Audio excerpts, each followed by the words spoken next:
अमरगढ़ राज्य में चारों ओर दीपों की रोशनी थी। राजा प्रताप सिंह का विवाह राजकुमारी मधुमिता से हो रहा था। सारा राज्य खुशियों में डूबा हुआ था। शहनाइयों की मधुर धुन गूंज रही थी। राजा प्रताप ने रानी मधुमिता का घूंघट उठाया और मुस्कुराते हुए बोले, स्वागत है महारानी, आज से ये महल आपका है। मधुमिता ने शर्माते हुए कहा, धन्यवाद महाराज, मैं आपकी सेवा में सदा तत्पर रहूंगी। राजा ने कहा, सेवा नहीं, प्रेम चाहिए हमें। आप हमारी अर्धांगिनी हैं। 3 दिन तक महल में उत्सव चलता रहा। चौथे दिन सुबह राजा दरबार में बैठे थे। मंत्री रघुवीर उनके बगल में खड़े थे। राजा ने पूछा, मंत्री जी, महारानी कहाँ है?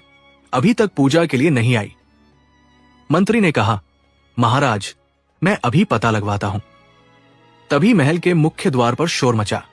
एक सैनिक दौड़ता हुआ आया और बोला, महाराज, महाराज, बाहर कोई स्त्री आई है। वो कह रही है कि वह महारानी मधुमिता है। राजा चौंक गए। क्या बकवास कर रहे हो? महारानी तो महल में ही है। सैनिक ने कहा, महाराज, लेकिन वो स्त्री बिल्कुल महारानी जैसी दिखती है, जैसे आईने में प्रतिबिंब हो। राजा उठ खड़े हुए। उसे अंदर लाओ, हम खुद देखेंगे ये तमाशा क्या है। कुछ देर में सैनिक एक स्त्री को लेकर आए। राजा ने देखा तो उनके होश उड़ गए। वो स्त्री बिल्कुल रानी मधुमिता जैसी दिखती थी। वही चेहरा, वही आंखें, वही आवाज। स्त्री ने रोते हुए कहा, महाराज, मैं आपकी पत्नी मधुमिता हूं। मुझे नहीं पता यहां क्या हो रहा है। विवाह के अगले दिन सुबह जब मैं बगीचे में टहल रही थी, तब किसी ने मुझे बेहोश कर दिया।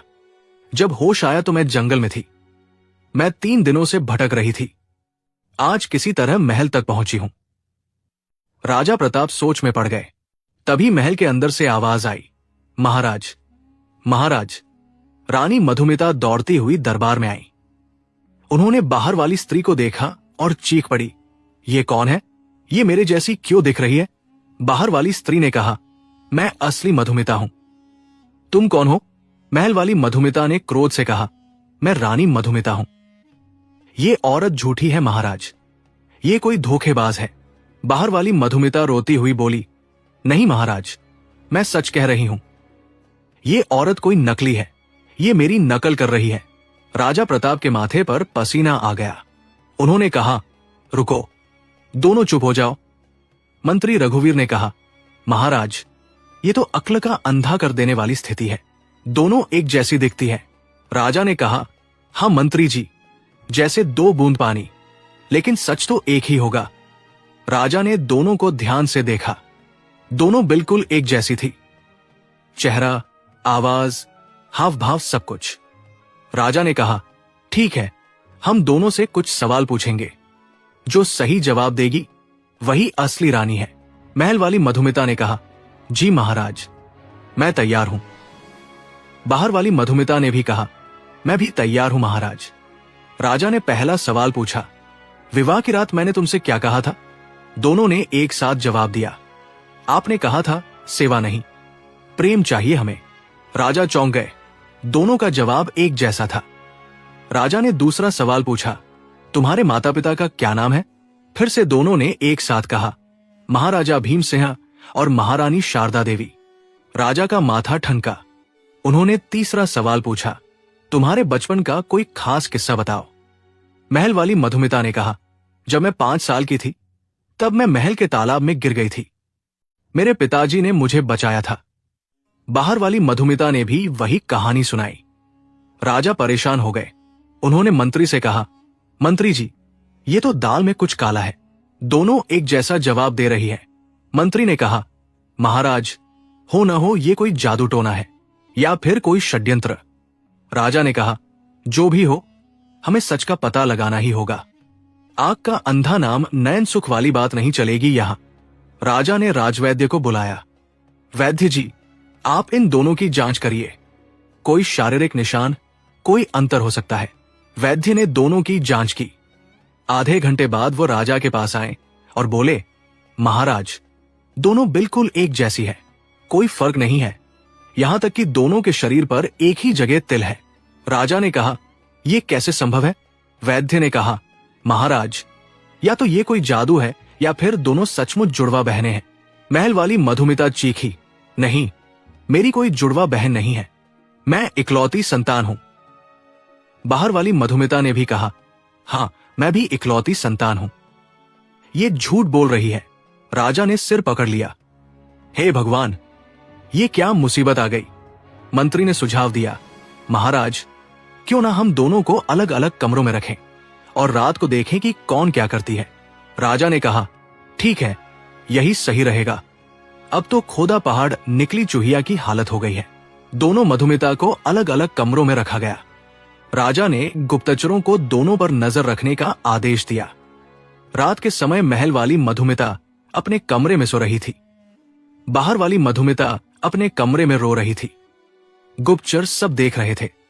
सुबह उन्होंने राजा को बताया, महाराज, महल वाली रानी चैन से सो रही थी और बाहर वाली रात भर रोती रही।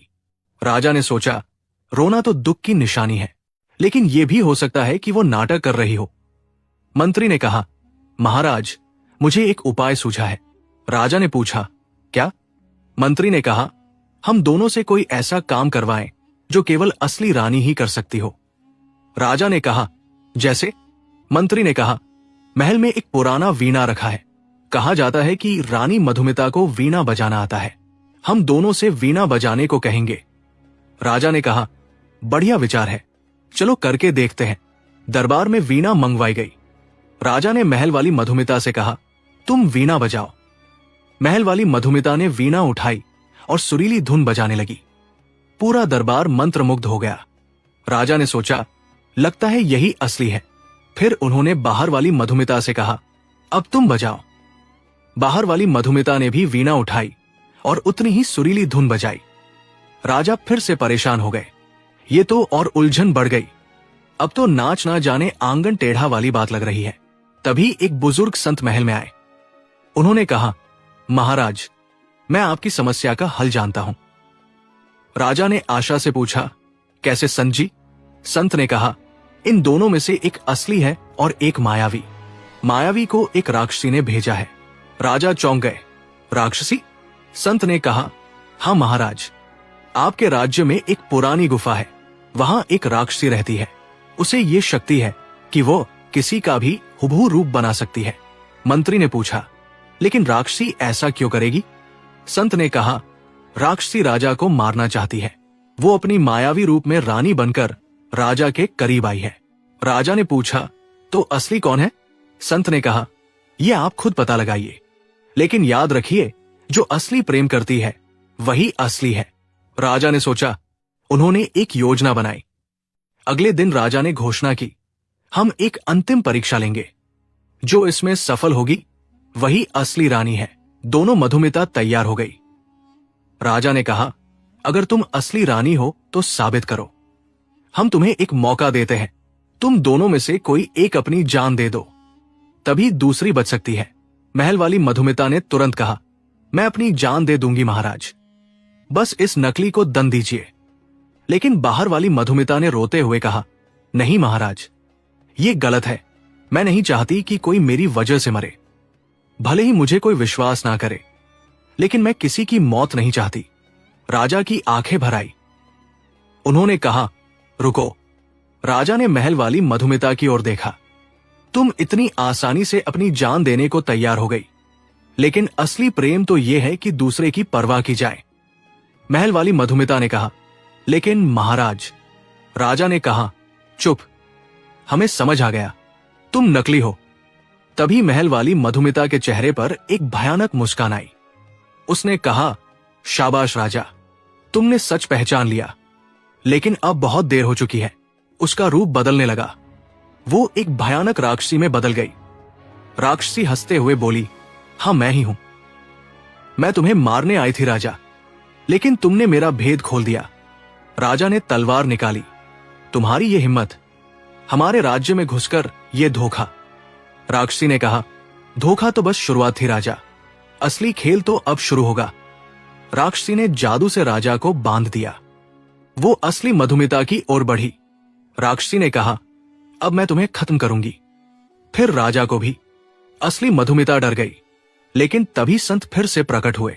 संत ने कहा, रुक जा राक्षसी, तेरा खेल यही खत्म होता है। राक्षसी ने कहा, तुम कौन हो बूढ़े? संत ने कहा, मैं इस राज्य का रक्षक हूं और आज तेरा अंत करूंगा।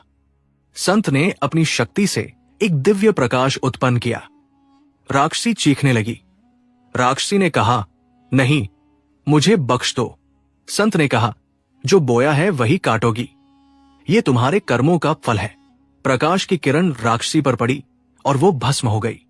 राजा की बंधन खुल गई। राजा ने असली मधुमिता की ओर देखा। उनकी आंखों में आंसू थे। राजा ने कहा, मधुमिता, हमसे बहुत बड़ी गलती हो गई, हमने तुम पर विश्वास नहीं किया। मधुमिता ने कहा, महाराज, आपकी कोई गलती नहीं, स्थिति ही ऐसी थी कि किसी को भी भ्रम हो सकता था। राजा ने उसका हाथ पकड़ा। नहीं, हमें पहले ही पहचान लेना चाहिए था। असली प्रेम तो दिल से पहचाना जाता है, आंखों से नहीं। संत ने कहा, बिल्कुल सही महाराज। जैसे कोयले की दलाली में हाथ काले होते हैं, वैसे ही नकली चीजें हमेशा पकड़ी जाती है। मंत्री ने कहा, संत जी, लेकिन यह राक्षसी आई कहां से और इसे ये शक्ति कैसे मिली? संत ने कहा, यह राक्षसी सालों पहले इस राज्य में रहती थी। तब राजा के पिता ने इसे हराया था। तब से ये बदला लेने की फिराक में थी। राजा ने पूछा, तो इसने मधुमिता का रूप क्यों धारण किया? संत ने कहा, क्योंकि तुम्हारी सबसे बड़ी कमजोरी तुम्हारी पत्नी थी। राक्षसी जानती थी कि अगर वो रानी बनकर तुम्हारे पास रहे तो आसानी से तुम्हें मार सकती है। मधुमिता ने कहा, लेकिन उसे कैसे पता चला कि मैं कैसी दिखती हूं? संत ने कहा, राक्षसी के पास एक जादुई आईना था, उसमें वो किसी का भी रूप देख सकती थी और फिर वो रूप धारण कर लेती थी। राजा ने कहा, तो जब असली मधुमिता बगीचे में थी तब राक्षसी ने उसे बेहोश करके जंगल में छोड़ दिया? संत ने कहा, बिल्कुल सही, लेकिन राक्षसी को नहीं पता था कि असली प्रेम की शक्ति उसकी सारी शक्तियों से ज्यादा है। राजा ने मधुमिता को गले लगाया। आज से तुम पर शक करने की गलती कभी नहीं करेंगे। मधुमिता ने कहा, महाराज, मैं समझती हूं, जब सामने दो एक जैसे दिखें तो भ्रम होना स्वाभाविक है। राजा ने कहा, नहीं मधुमिता, आंखें धोखा खा सकती है लेकिन दिल नहीं। हमें अपने दिल की सुननी चाहिए थी। मंत्री ने कहा, महाराज सही कह रहे हैं, जैसे कहावत है, दूध का दूध और पानी का पानी। संत ने आशीर्वाद दिया, तुम दोनों सदा सुखी रहो। ये परीक्षा तुम्हारे प्रेम को और मजबूत कर गई है। राजा ने संत के चरण छुए। गुरुदेव, आपका बहुत बहुत धन्यवाद। आप नहीं होते तो हम आज भी भटक रहे होते। संत ने कहा, ये तो तुम्हारे भाग्य में लिखा था राजा। अंधे के हाथ बटेर लगना कहते हैं, लेकिन तुम्हारे मामले में असली बटेर तुम्हारे पास लौट आई। मधुमिता ने पूछा, गुरुदेव, अब वो राक्षसी दोबारा तो नहीं आएगी? संत ने कहा, नहीं बेटी, अब वो हमेशा के लिए खत्म हो गई है। अब कोई खतरा नहीं है। राजा ने घोषणा की, आज से पूरे राज्य में उत्सव मनाया जाएगा। हमारी असली रानी हमारे पास लौट आई है। पूरा दरबार खुशी से झूम उठा। शाम को राजा और रानी महल की छत पर खड़े थे। सूरज डूब रहा था, आसमान लाल हो गया था। मधुमिता ने कहा, महाराज, मैं डर गई थी कि शायद आप मुझे कभी नहीं पहचान पाएंगे। राजा ने कहा, हम भी भ्रमित थे मधुमिता, लेकिन जब तुमने दूसरे की जान के लिए अपनी परवाह नहीं की तब हमें सच समझ आया। मधुमिता ने कहा, असली प्रेम तो यही है ना महाराज, दूसरों की परवाह करना। राजा ने कहा, बिल्कुल सही, और आज से हम दोनों इसी प्रेम के साथ जिएंगे, बिना किसी शक या भ्रम के। मधुमिता मुस्कुराई, जी महाराज। राजा ने कहा, एक बात और मधुमिता, आज हमें एक सबक मिला। मधुमिता ने पूछा, क्या महाराज? राजा ने कहा, यह कि दुनिया में बहुत सी चीजें नकली हो सकती है, लेकिन असली प्रेम, असली विश्वास, असली रिश्ते ये कभी नकली नहीं हो सकते। मधुमिता ने कहा, बिल्कुल सही महाराज। जैसे कहते हैं, असली सोना आग में तपकर और चमकता है। राजा ने कहा, हाँ, और आज तुम उस आग में तपकर और निखर गई हो। दोनों ने एक दूसरे को देखा और मुस्कुराए।